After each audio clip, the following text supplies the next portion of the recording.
वमन युद्लिल फला हादिय लह व अशहदु अन ला इलाहा इल्लल्लाह वहदहु ला शरीका लह व अशहदु अन्न मुहम्मदन अब्दुहु व रसूलुहु अम्मा बअद फ़इन्न खैरल हदीस किताबुल्लाह व खैरल हदी हदी मुहम्मदिन सल्लल्लाहु अलैहि वसल्लम व शर्रल उमूरि मुहदसातुहा व कुल्लु मुहदसतिन बिदअह व कुल्लु बिदअतिन ज़लालह व कुल्लु ज़लालतिन फिन्नार। फ़क़द क़ाल अल्लाहु तबारक व तआला फ़ी मुहकम तंज़ीलिह बअद अऊज़ु बिल्लाहि अस्समीइल अलीम मिनश शैतानिर रजीम बिस्मिल्लाहिर रहमानिर रहीम हुवल्लज़ी बअस फ़िल उम्मिय्यीन रसूलन मिनहुम यतलू अलैहिम आयातिहि व युज़क्कीहिम व युअल्लिमुहुमुल किताब वल हिकमह व इन कानू मिन क़ब्लु लफ़ी ज़लालिन मुबीन। काबिल क़द्र जनाब सदर लायक एहतराम उलमाए किराम, दोस्तों, बुजुर्गों और साथियों, पर्दा नशीन ख़वातीन इस्लाम, हर किस्म की तारीफ, हम्द व सना, किबरियाई, पाकीज़गी और बड़ाई तमाम मखलूक़ात की बंदगी का अकेला मुस्तहिक़ अल्लाह रब्बुल आलमीन के लिए लायक व सज़ावार है। वही परवरदिगार आलम है, उसी ने हमें, आपको और सारी कायनात को तख्लीक बख्शी है। अल्लाह सुब्हानहू व तआला की बादशाहत से दुनिया का कोई कोना भी अलग नहीं। अल्लाह रब्बुल आलमीन अकेला है और तन्हा सारी दुनिया की निगरानी हर आन, हर लम्हा और हर घड़ी फरमा रहा है। उसका एहसान अजीम है कि उसने हमें और आपको मुसलमान बनाया, इस्लाम जैसी अजीम दौलत से माला माल फरमाया। अल्लाह रब्बुल आलमीन ने अपनी तालीम को, अपने पैगाम को सारी इंसानियत के लिए आम फरमाया है और इस काम को पाए तकमील तक पहुंचाने के लिए हर दौर में अंबिया किराम को दुनिया के अंदर भेजने का सिलसिला भी जारी फरमाया था। आखिरी नबी आखिरी पैगाम लेकर, आखिरी कानून और आखिरी शरीयत लेकर इस दुनिया के अंदर तशरीफ लाए और इस आखिरी नबी ने जिस तरह से अल्लाह रब्बुल आलमीन के दिए हुए आखिरी पैगाम को पाया था, हूबहू वैसा ही बगैर किसी कमी और बेशी के इंसानियत के सामने पेश फरमा दिया। और इससे भी आगे बढ़कर के आप सल्लल्लाहु अलैहि वसल्लम ने अपनी नबूवत की 23 साल जिंदगी में रात और दिन की घड़ियों के अंदर अल्लाह रब्बुल आलमीन के दिए हुए आखिरी पैगाम को अमली तौर पर बरत कर सारे जहान वालों के लिए क़यामत तक के लिए बतौर नमूना छोड़ दिया। दरूद व सलाम हो अशरफुल मखलूक़ात में सबसे अफजल, क़यामत के दिन के सरदार जनाब मुहम्मद रसूलुल्लाह सल्लल्लाहु अलैहि वसल्लम पर। अल्लाहुम्मा सल्लि अला मुहम्मद व अला आलि मुहम्मद कमा सल्लैता अला इब्राहीम व अला आलि इब्राहीम इन्नका हमीदुम मजीद। अल्लाहुम्मा बारिक अला मुहम्मद व अला आलि मुहम्मद कमा बारकता अला इब्राहीम व अला आलि इब्राहीम इन्नका हमीदुम मजीद। मुहतरम हाज़रीन, दोस्तों, बुजुर्गों और साथियों, आज के इस इजलास में जिसका उन्वान तालीमी बेदारी कॉन्फ्रेंस है, मुझे जिस उन्वान पे खिताब करने का हुक्म दिया गया है वो है इस्लाह समाज में मदारिस इस्लामिया का किरदार। समाज की इस्लाह में मदारिस का क्या किरदार है। अब वक्त बहुत ज्यादा हो चुका, बहुत ज्यादा तफसील न करते हुए हम टू द पॉइंट चंद मिनटों के लिए आपके सामने हैं। लिहाजा जो बातें हम आपके सामने रखें, हम ये गुजारिश करते हैं कि जरा गौर से उनको सुनिए और बहुत ज्यादा वक्त हम आपका नहीं लेंगे। फजीलतुल शेख मौजूद हैं और हम अपने इस मिनस्सा को और स्टेज को उनके लिए खाली करेंगे। मोहतरम हाज़रीन, मदारिस में जो तालीम दी जाती है ये वो तालीम है जिसको लेकर के अंबिया इस दुनिया के अंदर तशरीफ लाए। अंबिया के तालीमी मिशन को बढ़ाने वाले लोग इस मदारिस के अंदर बनाए जाते हैं और इस मदारिस के अंदर उनकी तख्लीक की जाती है। इसीलिए लिखने वालों ने लिखा है कि मदारिस ये दीन के किले हैं। आजकल के जमाने में आपको कहीं कहीं खाल खाल तारीखी तौर पर ये किले नजर आ जाते होंगे, लेकिन गुज़श्ता जमाने में बादशाह अपनी रियासत की हिफाजत के लिए अपने इर्द गिर्द किले तामीर किया करते थे, और अगर किसी किले को ढा दिया जाता या उसकी दीवारें तोड़ दी जाती तो फिर वो बादशाह वो सल्तनत बाकी नहीं रहती। बादशाह पकड़ा जाता, मारा जाता और उसकी सल्तनत खत्म कर दी जाती थी। अगर दीन इस्लाम को बचाना चाहते हैं और उसकी तालीम को बचाना चाहते हैं तो जरूरी है कि इन मदारिस को बचाया जाए और इन मदारिस को बाकी रखा जाए। क्यों? क्योंकि वारिसीन अंबिया इसी मदरसे से पैदा किए जाते हैं। नबी सल्लल्लाहु अलैहि वसल्लम ने फरमाया अल उलमा वरसतुल अंबिया, उलमा जो हैं ये अंबिया के वारिस। और आप गौर कीजिएगा, अंबिया को मदारिस के अंदर तालीम दी गई। जब ये दुनिया इंसानों से आबाद नहीं हुई थी तो अल्लाह सुब्हानहू व तआला ने आसमान में मदरसा कायम किया था। आपको पता है सबसे पहला मदरसा आसमान में कायम किया गया जिसमें मुदर्रिस खुद अल्लाह सुब्हानहू व तआला था और मुअल्लिम हजरत अल्लाह सुब्हानहू व तआला था, और तिलमीज और शागिर्द जो थे वो हजरत आदम अलैहिस्सलातु वस्सलाम थे। वअल्लमा आदम अल-अस्माअ कुल्लहा थुम्मा अरदहुम अलल मलाइका फक़ाल अंबिऊनी बिअस्माइ हाउला इन कुंतुम सादिकीन। हजरत आदम अलैहिस्सलातु वस्सलाम को अल्लाह सुब्हानहू व तआला ने हर चीज का इल्म दिया। ये सबसे पहला मदरसा जन्नत में कायम किया गया था जहां हजरत आदम अलैहिस्सलातु वस्सलाम को हर चीज का इल्म दिया गया।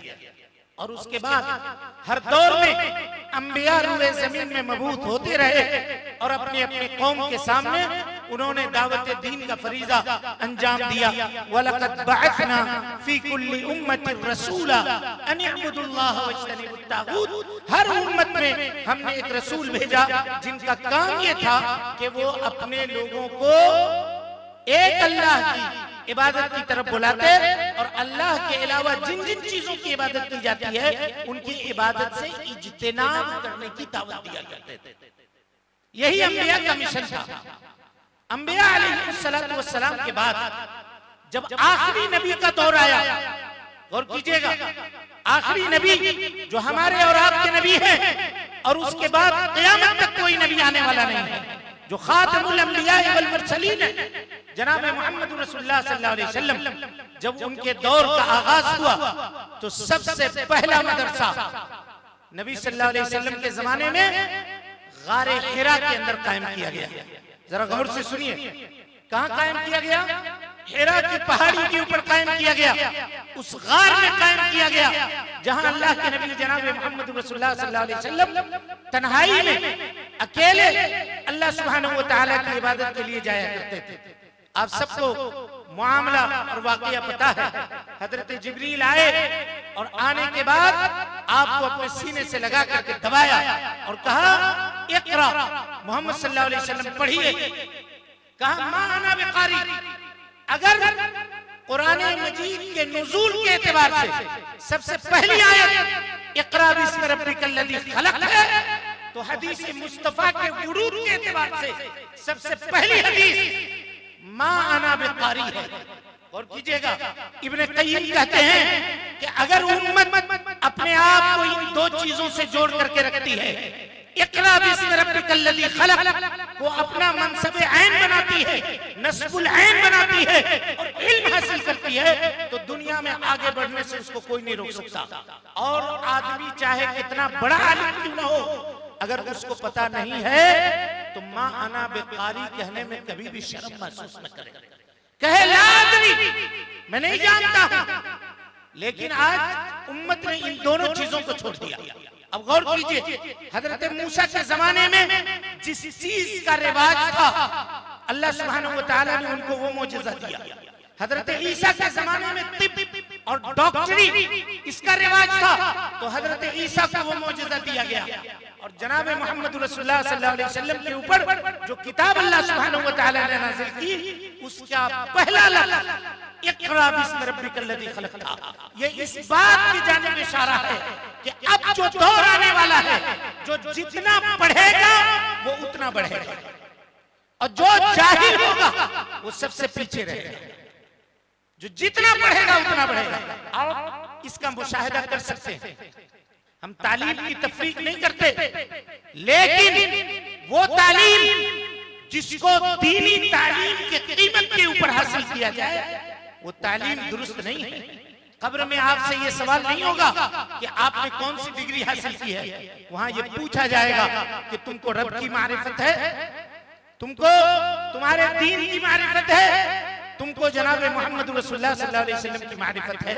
ये सवाल हमसे पूछा जाएगा, और इस सवाल का जवाब मदारिस के अंदर दिया जाता है। गौर कीजिए, जब आप नबी बनाए गए तो नबी बनाए जाने के बाद कुछ अरसे तक वही इलाही का नुज़ूल आपके ऊपर नहीं हुआ। फिर उसके बाद हजरत जिब्रील अमीन नाजिल हुए और कहा, या अय्युहल मुद्दस्सिर क़ुम फ़अंज़िर। इस सूरत से अल्लाह के नबी सल्लल्लाहु अलैहि वसल्लम अब नबी से रसूल बन गए। इक़रा बिस्मि रब्बिकल्लज़ी खलक़ से आपको क्या किया गया? नबी बनाया गया। और या अय्युहल मुद्दस्सिर से आपको रसूल बनाया गया। अब उसके बाद दावत दीन का फरीज़ा, अजीम फरीज़ा, ये जिम्मेदारी आप सल्लल्लाहु अलैहि वसल्लम के कंधे के ऊपर आ गई। आपने लोगों में दावत का काम शुरू किया। अब दावत के साथ साथ इल्म देना था, तरबियत का काम करना था, तो मदरसे की जरूरत पड़ी। अरकम इब्ने अरकम पहाड़ी के चोटी के ऊपर घर बनाए हुए थे। अल्लाह के नबी सल्लल्लाहु अलैहि वसल्लम ने सबसे पहला मदरसा नबूवत के बाद मक्की जिंदगी में अरकम इब्ने अरकम के घर में कायम किया। ये पहला मदरसा था जहां उस्ताद जनाब मोहम्मद रसूलुल्लाह सल्लल्लाहु अलैहि वसल्लम थे, और वहां सहाबा हजरत अबू बकर सिद्दीक रज़ी अल्लाह ताला अन्हु, हजरत उमर इब्न खत्ताब रज़ी अल्लाह ताला अन्हु, हजरत उस्मान गनी रज़ी अल्लाह ताला अन्हु, हजरत अली रज़ी अल्लाह ताला अन्हु, और इस तरह के हजरत अब्दुल्लाह इब्न मसूद रज़ी अल्लाह ताला अन्हु, ये सब के सब उसी मदरसे के फारिग हैं। किस मदरसे के?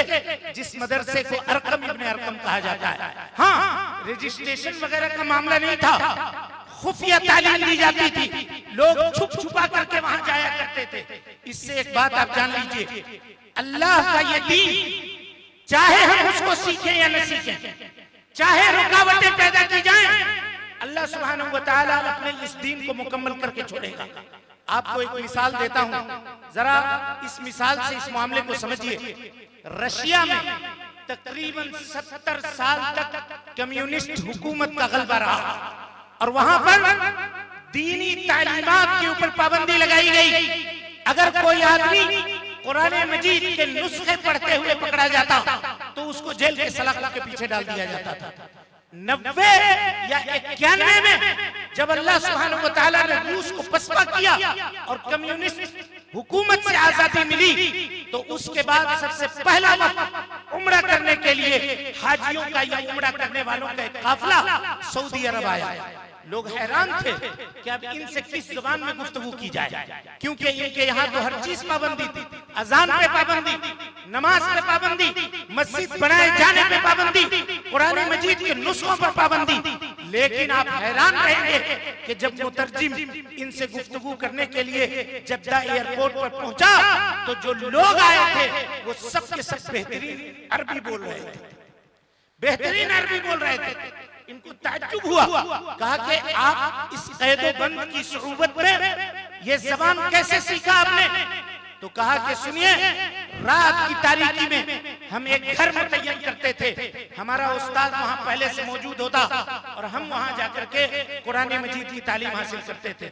और उन्होंने ये कहा कि इस काफिले में जितने लोग उम्रा करने के लिए आए हैं वो सब के सब अल्लाह की किताब के हाफिज हैं, अल्लाह की किताब के हाफिज हैं। अल्लाहु अकबर। युरीदूना अन युत्फिउ नूरल्लाहि बिअफ़वाहिहिम व याबल्लाहु इल्ला अन युतिम्मा नूरहु वलौ करिहल काफ़िरून। अल्लाह सुब्हानहू व तआला कहता है कि ये लोग चाहते हैं कि अल्लाह के चिराग को फूंकों से बुझा देंगे।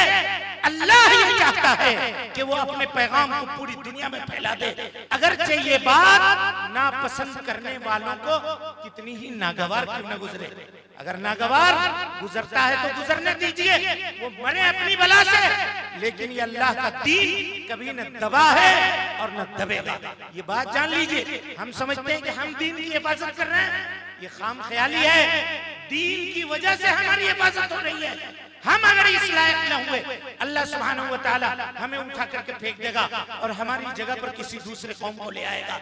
इन ततवल्लौ यस्तब्दिल कौमन गैरकुम सुम्मा ला यकुनु अमसालकुम। अगर तुम उस लायक नहीं हुए तो हम तुमको बदल देंगे और एक ऐसे कौम को लाएंगे जो तुम जैसे नहीं हो, तुम जैसे नहीं हो। मेरे भाइयों, इससे ये पता चला कि हालात कितने नागुफ्ता पे क्यों ना हो, मदारिस चलते रहना चाहिए और उसका निजाम बाकी रहना चाहिए और उसमें लोग मौजूद होना चाहिए। आप एक बात जानिए, क्या मदारिस सिर्फ इसी का नाम है कि ईंट और गारे से उसकी इमारत तामीर कर दी जाए, उसको बना दिया जाए?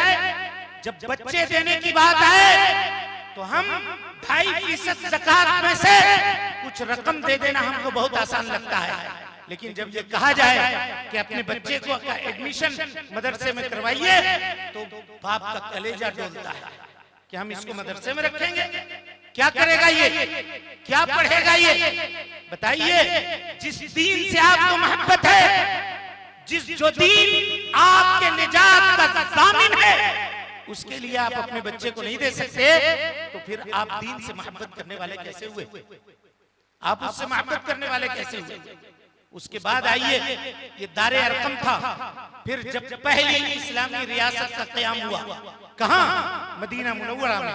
अल्लाह के नबी सल्लल्लाहु अलैहि वसल्लम ने अभी अपने सफर के गर्द को भी नहीं झाड़ा था कि सबसे पहली मस्जिद नबवी की शक्ल में तामीर की और वहां एक चबूतरा बनवाया सुफ़ा के नाम से।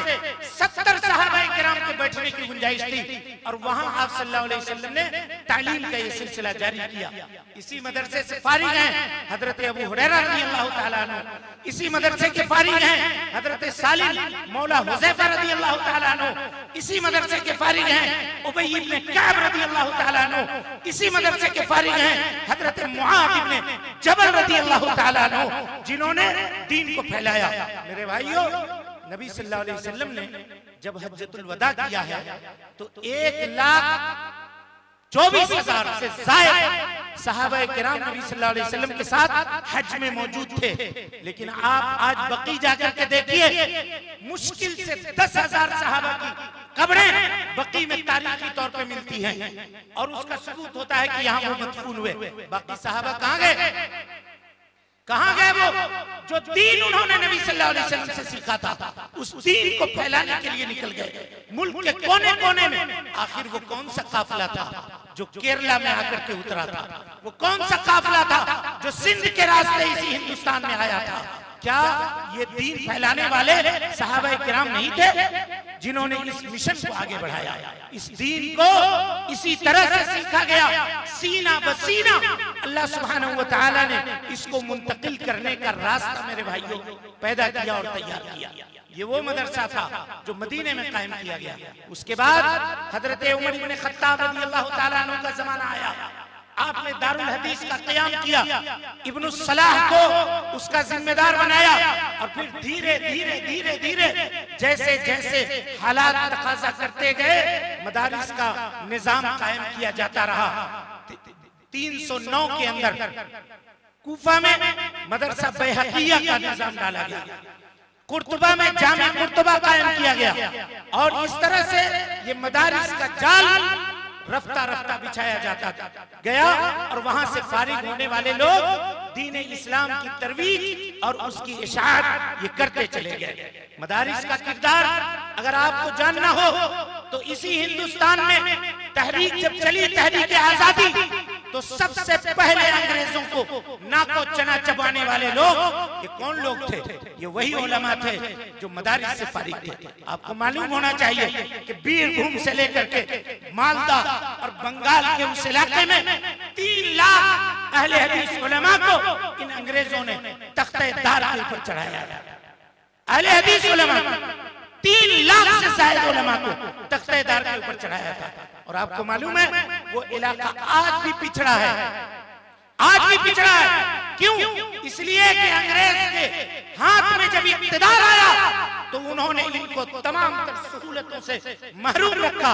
अब आजादी के बाद कुछ सहूलतें दी गई, लेकिन उस कदर सहूलतें न दी गई जो उनके लिए काफी होती या उनको सरवाइव करने के लिए जरूरी होती। मेरे भाइयों, ये वो मदारिस था ये वो मदारिस थे जिन्होंने दीन की आबियारी की, जिन्होंने तज़किये नफ्स किया, जिन्होंने लोगों की इस्लाह की और हर जमाने में उठने वाले फितने का इलाक़मा किया, हर जमाने में उस फितने को दबाया। आप याद रखिए और गौर कीजिए जरा, मदारिस में होता क्या है, किस तरह से किरदार साजी की जाती है, जरा गौर फरमाइए। चंद मिसालों के जरिए दो चार बातें आपके सामने में रखने की कोशिश करता हूं ताकि मदारिस के किरदार का इस्लाह समाज में क्या अहमियत है उसका अंदाजा आपको लग सके। इमाम अहमद इब्न हंबल रहमतुल्लाह अलैह, उनके शागिर्द हैं 5000, एक साथ बैठ करके इल्म हासिल करते थे। कितने लोग? 5000 लोग, 5000 स्टूडेंट एक साथ बैठते थे और 5000 में 500 स्टूडेंट ऐसे थे जो हदीसों को लिखते थे, बाकी 4500 लोग थे जो हदीसों को लिखते नहीं थे, सिर्फ मजलिस में आकर के बैठते थे, सिर्फ बैठते थे मजलिस में आकर के। क्यों बैठते थे वो 4500? कोई बताए? 4500 का क्या काम होता था? वो सिर्फ इसलिए बैठते थे कि इमाम अहमद इब्न हंबल का अखलाक देखें, उनका किरदार देखें, उनके गुफ्तगू का अंदाज देखें, उनके बात करने का सलीका देखें, उनका तरीका देखें। तज़किया नफ्स का काम किसने किया? इन्हीं मदारिस के बोरिया नशीरों ने किया, इन्हीं उलमा ने किया। इन्होंने वो जय्याले पैदा किए जिन्होंने उम्मत के इस्लाह का काम किया। इमाम ज़हबी रहमतुल्लाहि अलैह सियर व अअलामिन नुबला में लिखते हैं, जरा गौर कीजिए। सियर व अअलामिन नुबला किताब है।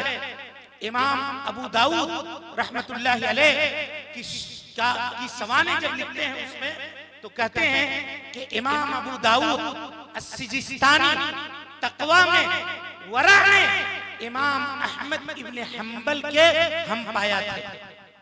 किनके हम पाया थे? इमाम अहमद इब्न हंबल के। और ये इमाम अहमद इब्न हंबल इमाम अबू दाऊद अस्सिजिस्तानी के उस्ताद हैं।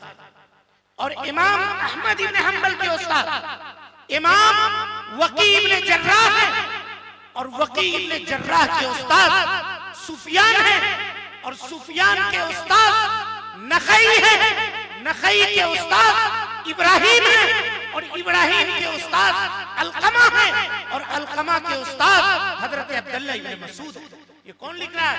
इमाम ज़हबी लिख रहे हैं। कहा कि अब्दुल्लाह इब्न मसूद का इल्म अलकमा ने हासिल किया, अलकमा से इब्राहिम ने, इब्राहिम से सुफियान ने, सुफियान से वकी ने, वकी से इमाम अहमद इब्न हंबल ने, और इमाम अहमद इब्न हंबल से इमाम अबू दाऊद अस्सिजिस्तानी रहमतुल्लाहि अलैह ने इल्म हासिल किया।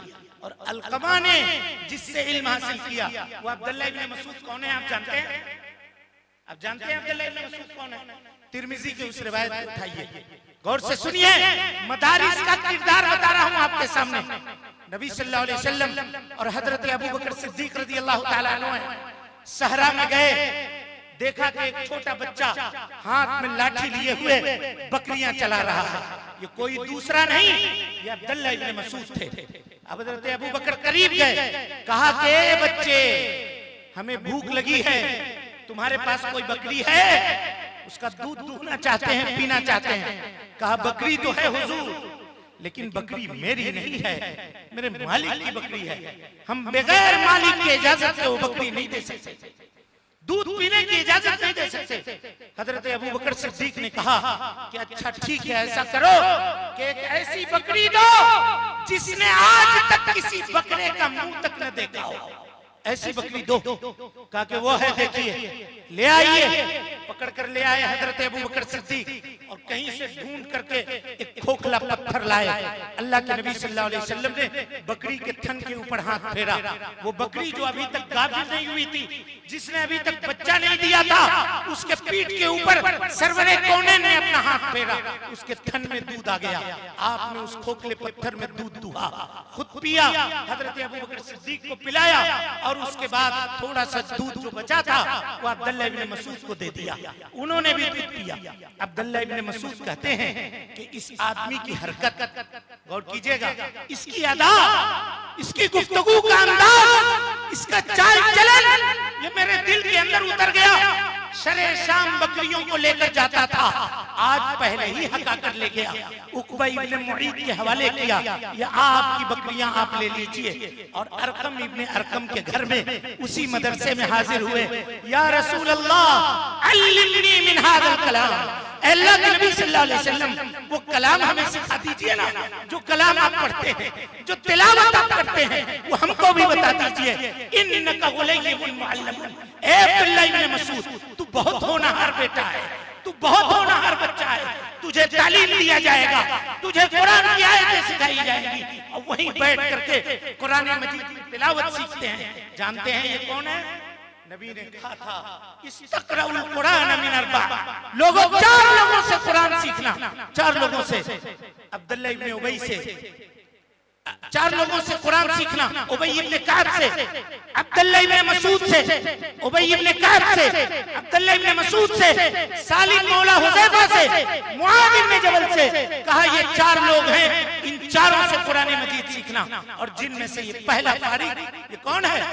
अब्दुल्लाह इब्न मसूद है। और उन्हीं के शागिर्द ये कौन है? अलकमा है। और अलकमा के शागिर्द हैं मेरे भाइयों इब्राहीम, और उनके शागिर्द हैं सुफियान, और उनके शागिर्द हैं नखई, उनके शागिर्द हैं वकी, उनके शागिर्द हैं इमाम अहमद इब्न हंबल, और उनके शागिर्द हैं कौन है उनके शागिर्द? इमाम अबू दाऊद सिजिस्तानी। ये एक सिलसिला है। आज नौजवान ये समझते हैं उलमा की क्या जरूरत है, अब तो हमारे पास इंटरनेट है। ठीक है, इंटरनेट से आप सीख जाओगे, लेकिन वो तरीका इस्तिदलाल का कहां से लाओगे? वो कशीद इल्म की जो हदीसों से की जाती है, उलमा की वो तहजीब कहां से लाओगे? जिसको बैठ करके, जिसको ज़ानुए तलम्मुस्ता करके लोग उलमाए किराम से सीखा करते थे। आपको मालूम है मेरे भाइयों, ये मदारिस तज़किया नफ्स करते हैं, तज़किया नफूस का काम किया करते हैं। उसके बाद मदारिस का किरदार आप जानते हैं, इस मदारिस से तसनीफ व तालीफ का काम होता है। अब गौर कीजिए, इमाम बुखारी रहमतुल्लाह अलैह, गौर से सुनिए बात, गुफ्तगू अब हम क्लाइमैक्स पे लेकर आ रहे हैं। 5-7 मिनट हम आपके साथ हैं बस, और इससे ज्यादा नहीं। जरा सुनिए गौर से। कहा कि इमाम बुखारी रहमतुल्लाह अलैह अपनी उस्ताद इसहाक इब्न राहवई के दरबार में बैठे हुए हैं। इसहाक इब्न राहवई ने शागिर्दों को मुखातब करके कहा था, ये देखिए मदरसे का फायदा और किस तरह से समाज के इस्लाह का काम इन मदारिस ने किया है, उसकी मिसालें आपके सामने दे रहा हूं। क्या कहा? कहा कि लौ जमाअतुम किताबन सहीहन मुख्तसरन मिन सुन्नत रसूलिल्लाह सल्लल्लाहु अलैहि वसल्लम, ए काश इस लौ के अंदर किस कदर प्यास है, इसके अंदर कैसी तृष्णगी है, उस्ताद की कैसी तड़प है, इसको आप महसूस अगर नहीं कर सकते हैं तो यकीन मानिए आपका दिल जज्बात से खाली है। कहा लौ जमाअतुम, काश काश मेरे शागिर्दों में से कोई एक शागिर्द खड़ा हो जाता और वो नबी सल्लल्लाहु अलैहि वसल्लम के हदीसों का एक ऐसा मजमुआ तैयार करता जिस पर उम्मत आंख बंद करके अमल करती, और जो ज़ईफ़ हदीसों से बिल्कुल मुबर्रा और पाक और साफ होता। इमाम बुखारी कहते हैं फ़वक़अ हाज़ा फ़ी क़ल्बी, मेरे दिल में मेरे उस्ताद की ये बात घर कर गई। और फिर मैंने 16 साल तक सफर करता रहा मैं, और हदीसों को इकट्ठा करता रहा, और उसके बाद मैंने सही बुखारी की तसनीफ की है। ये जानते हैं ये कहाँ का फैज़ है? ये उस मदरसे का फैज है जहां इसहाक इब्न राहवई दर्स दिया करते थे और इमाम बुखारी रहमतुल्लाह अलैह जहां के शागिर्द थे। मेरे भाइयों, अगर इसहाक इब्न राहवई न होते और इमाम बुखारी को ये महमेज न लगाते तो सही बुखारी का ये नुस्खा आज हमारे सामने मौजूद होता। बताइए, क्या ये मदारिस का फैज कम है? अब गौर कीजिए, यही ज़हबी जिनका तस्करा भी हमने आपके सामने किया है, ये ज़हबी एक मर्तबा अपने उस्ताद के सामने लिख रहे थे। गौर से सुनिए, लिख रहे थे उस्ताद के सामने। उस्ताद ने तहरीर देखी, कहा ज़हबी खत्तु का युशबिहु खत्तल मुहद्दिसीन, तुम्हारी राइटिंग तो मुहद्दिसीन की राइटिंग से मिलती है बउआ। तू मुहद्दिस है क्या? तुम्हारी लिखावट मुहद्दिसीन। कहा उस्ताद ने ऐसा कह दिया। कहा उसी दिन से हदीस सीखने का अमल शुरू किया, सफर करते रहे। ये ज़हबी कौन है आप जानते हैं? देखिए, एक टेक्निकल बात बता रहा हूं, गौर से सुनिए। हदीस दो तरह से उस्ताद से हासिल की जाती है। कभी उस्ताद पढ़ के बताते हैं, जैसे अभी हम पढ़ रहे हैं, आप बैठे हुए हैं, ये एक तरीका होता है। और कभी एक तरीका होता है जो आज मदारिस में चलता है, उस्ताद बैठे होते हैं और शागिर्द इबारत खानी करता है किताब से और उस्ताद तालीम चढ़ाते हैं। कोई जुमला अगर मुश्किल आए तो वहां बताते हैं। उसके लिए मुहद्दिसीन ने ये ज़ाब्ता लिखा है कि अगर क़िराअत अल उस्ताद है, यानी उस्ताद बैठा हुआ है और शागिर्द हदीस पढ़ रहा है, तो उस्ताद के लिए जरूरी है कि हर हदीस के बाद वो नाम कहे। क्या कहे? नाम, यानी हाँ हाँ हाँ। जब तक वो नहीं कहेगा वो रिवायत सामने वाले की दुरुस्त नहीं मानी जाएगी। ये कायदा तमाम मुहद्दिसीन में लागू है, सिवाय ज़हबी के ज़हबी के खून में हदीस के सनद तोड़ते थे। अगर ज़हबी सो भी रहे होते, सामने मजाल नहीं है कोई शागिर्द गलत हदीस पढ़ के निकल जाता और ज़हबी की आंख लगी रह जाती। ये वो ज़हबी, ये कहां से आए?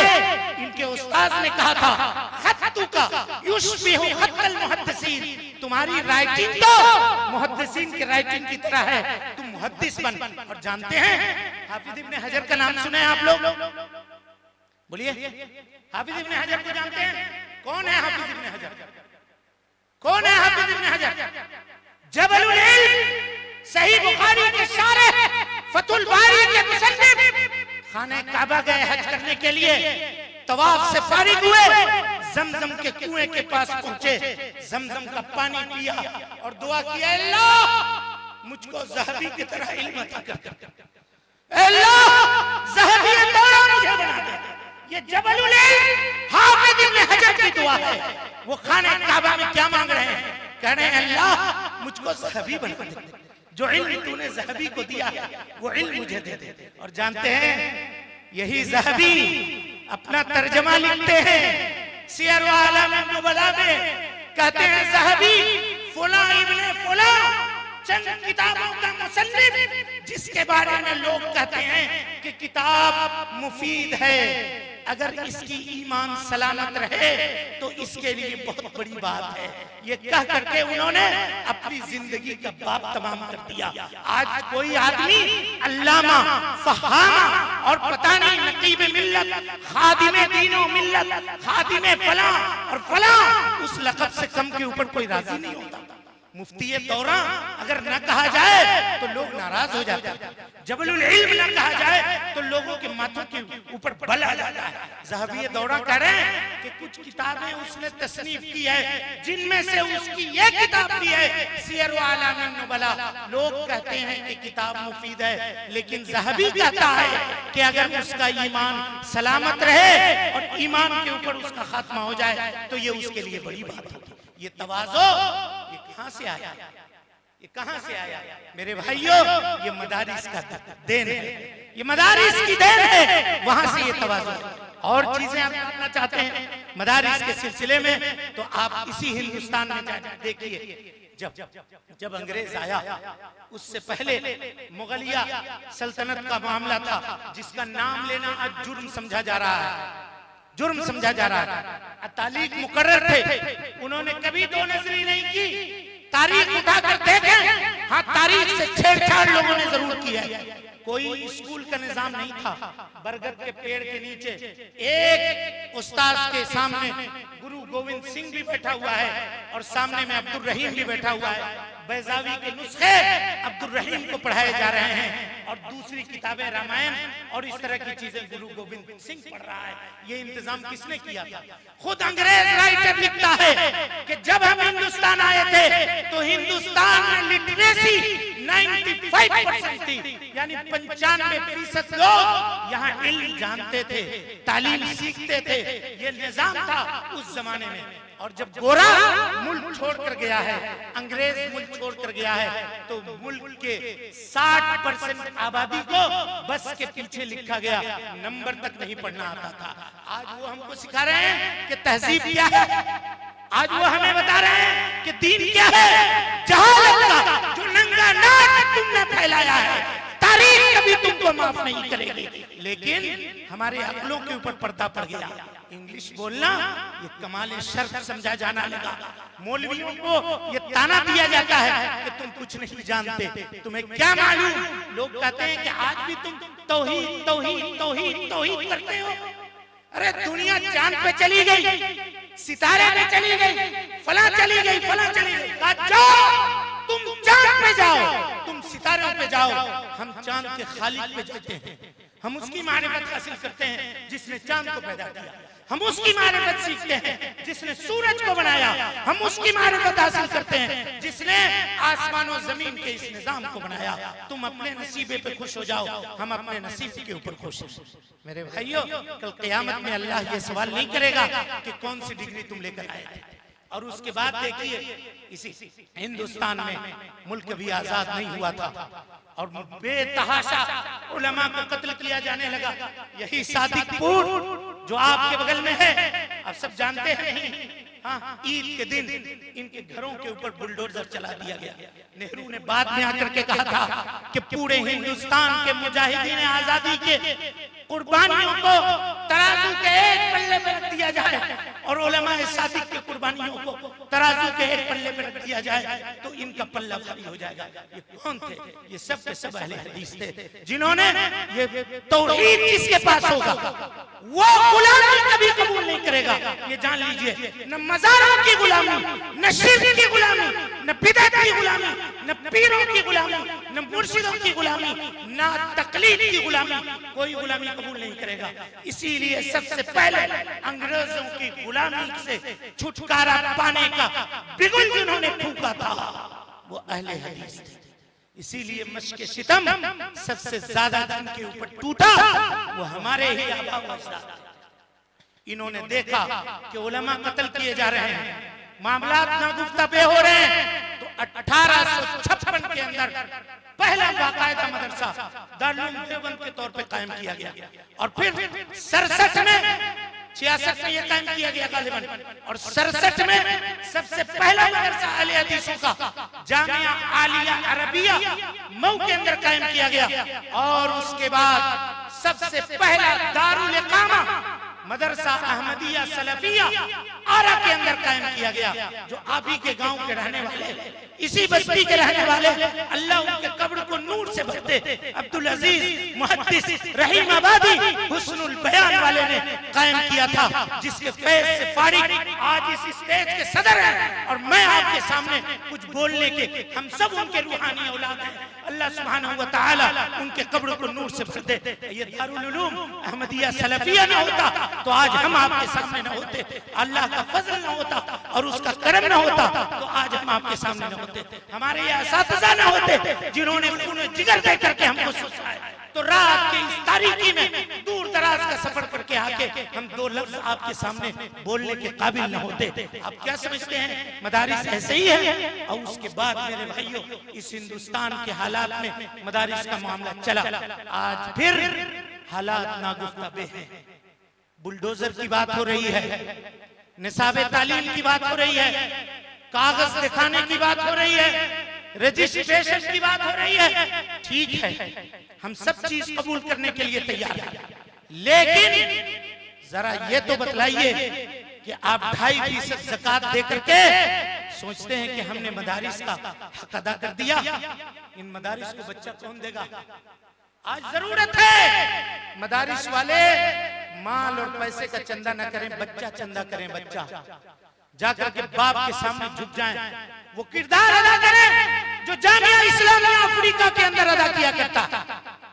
अफ्रीका में जाकर के वो लोग माँ बाप के सामने हाथ पांव जोड़ते हैं, तुम अपने बच्चे हमें दे दो, हम इन्हें लेकर के जाएंगे। मलिक फैसल के जमाने में जब कलीसिया ने ये ऐलान किया था कि हम 10 साल के अंदर आधी दुनिया को ईसाईयत में तब्दील कर देंगे, तब इस चैलेंज को मलिक फैसल ने कबूल किया था और कहा था कि आधी दुनिया को हम इस्लाम की तालीमात से आरास्ता कर देंगे। और वो चैलेंज आज भी कायम है और जामिया इस्लामिया का क़याम अमल में आया और अफ्रीका के कोने कोने में वहां के असातिज़ा दौरा करते हैं और वहां से बच्चों को चंदा करते हैं। बच्चों को चंदा करके लेकर आते हैं, उनको स्टाइपेंड दिया जाता है और उनको माल दिया जाता है और मदीना मुनव्वरा की सुकूनत उनको दी जाती है और वहां वो इल्म हासिल करते हैं। मेरे भाइयों, आज निसाब तालीम के बदलने की बात हो रही है। 2-4 बातें और कह के हम अपनी बात को खत्म करेंगे। आप बताइए कि इन मदारिस में पढ़ने वाले कौम के कितने फीसद बच्चे हैं? मुसलमानों के बच्चे ज्यादातर आज कॉन्वेंट में पढ़ रहे हैं या मदारिस में पढ़ रहे हैं? बताइए आप कहां पढ़ रहे हैं? कहां पढ़ रहे हैं? कॉन्वेंट में। बताइए, एक बाप जो ये दावा करता है कि हमको दीन से मोहब्बत है, वो मदारिस को छोड़ करके कॉन्वेंट में जाकर के सुबह से शाम तक फार्म हासिल करने के लिए लाइन लगाता है कि नहीं लगाता है?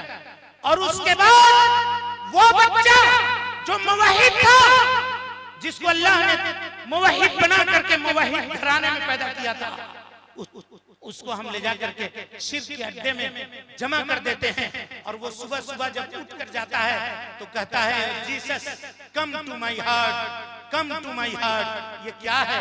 ये शिर्क नहीं है? कल वो बच्चा आपका गिरहबान पकड़ेगा कि अब्बा जो तालीम आपने मुझे दी है, ये तालीम जहन्नम से मुझे नहीं बचाता है। तब आप क्या कहिएगा? तब हम और आप क्या कहेंगे? बताइए, क्या कहेंगे हम और आप? एक बात जान लीजिए, यही ये बच्चे हैं, 2% बच्चे आज दुश्मनाने इस्लाम के निगाहों के कांटे बने हुए हैं। क्यों कांटे बने हुए हैं आपको मालूम है? केरला के गवर्नर का इंटरव्यू यूट्यूब के अंदर आज भी मौजूद है, उठाइए। उससे पूछा था पत्रकार ने कि सच्चर कमेटी की रिपोर्ट का दावा आप करते हैं, उसमें ये लिखा हुआ है कि मदारिस के अंदर पढ़ने वाले मुसलमानों के जो बच्चे हैं वो 2% है। कितने बच्चे हैं? 2% है। और बकिया जो 98% बच्चे हैं वो स्कूल और कॉलेज में पढ़ने वाले बच्चे हैं। आपको इन 2% बच्चों की परवाह है, 98% बच्चों की परवाह नहीं है? तो उस गवर्नर ने बरमला कहा था, आज भी यूट्यूब में वो इंटरव्यू मौजूद है, सुन लीजिए जाकर के। उसने ये कहा था कि तुम्हें मालूम नहीं है, स्कूल में और कॉलेज में पढ़ने वाले बच्चों से हमें मतलब नहीं है, हमें मतलब है इन 2% बच्चों से कि यही कौम की सरबराही करते हैं, यही मिंबरों मेहराब पे खड़े होते हैं, इनके इशारे पे कौम चलती है। इनको अगर हम बर्बाद करेंगे तब कहा राइट टू एजुकेशन लाओ और चूचू का मुरब्बा बना दो। हम कहते हैं कि ठीक है, तुम मौलवी से उम्मीद रखते हो कि हम मौलवी भी बने, डॉक्टर भी बने, इंजीनियर भी बने और साइंटिस्ट भी बने, सब बने। तुम साइंटिस्ट से क्यों नहीं कहते हो कि इंजीनियर बने हो, डॉक्टर भी बनो? कल बीमार पड़ोगे तो इलाज कैसे करोगे? इंजीनियर बने हो, वकील भी बनो, कल कोई केस तुम्हारा अदालत में जाएगा तो केस कैसे लड़ोगे? क्यों नहीं कहता है कोई? वकील से कहता है कि डॉक्टर बनो, डॉक्टर से कहता है कि इंजीनियर बनो। लेकिन ये 2% मौलवियों को लॉलीपॉप दिला करके कहा गया कि राइट टू एजुकेशन, तालीमी निजाम को बदलो, वो दाखिल करो, ये दाखिल करो, साइंस पढ़ाओ, फलां पढ़ाओ, चिला पढ़ाओ, ताकि रूहानियत को खत्म कर